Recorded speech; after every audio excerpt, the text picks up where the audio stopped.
मुतालबा शामिल कंदासीं। कोटॾिजी लोकल गवर्नमेंट जे मुलाज़मन खे ट्रेजरी ज़रिए पघारूं ॾियण वारे मामले ते टाउन क़ामेटी कोटॾिजी जे मुलाज़मन सैयद वाजिद अली शाह, अब्दुलजबबार पठھاڻ, नعمان ميمڻ, غلام جعفر گوپانگ, عنايت بگٽي ऐं ॿियनि जी اڳواڻي टाउन क़ामेटी ڪوٽڏيجي آفيس کان پريس کلب ڪوٽڏيجي هيٺ ڪوٽ بنگلو احتجاجي ريلي ڪڍي وئي. پريس کلب ڪوٽڏيجي آڏو ملازمن شديد احتجاج ڪيو.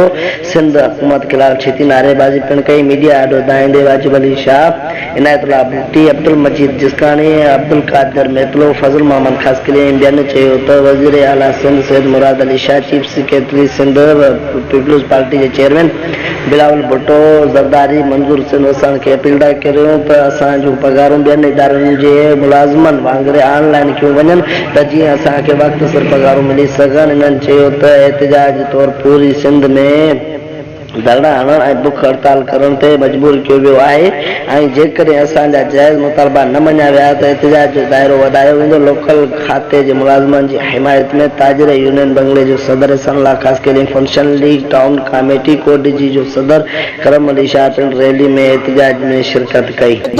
नथा सम्झनि, हाणे असांखे ट्रेजरी करे ॾेखारियो त असां तव्हांखे सलाम कंदासीं ऐं असां तव्हांजे लाइ दुआ घुरंदासीं।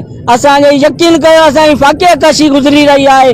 असांखे रिटायरमेंट जेके रिटायर था थियनि उन्हनि खे 50,000 लख रुपयो करे मिलियो थो वञे। उन्हनि जी काई बि रिटायरमेंट जी वैल्यू कोन्हे, ॼण के प्राइवेट फैक्ट्री मां उहे निकिरी आया।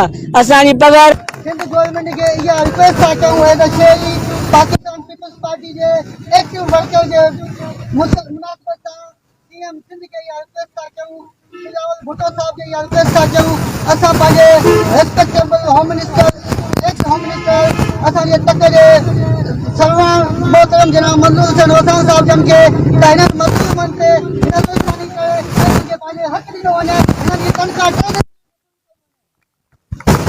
जेके सॼो ॾींहुं तव्हांजे वर्करनि जो, तव्हांजे पार्टी जे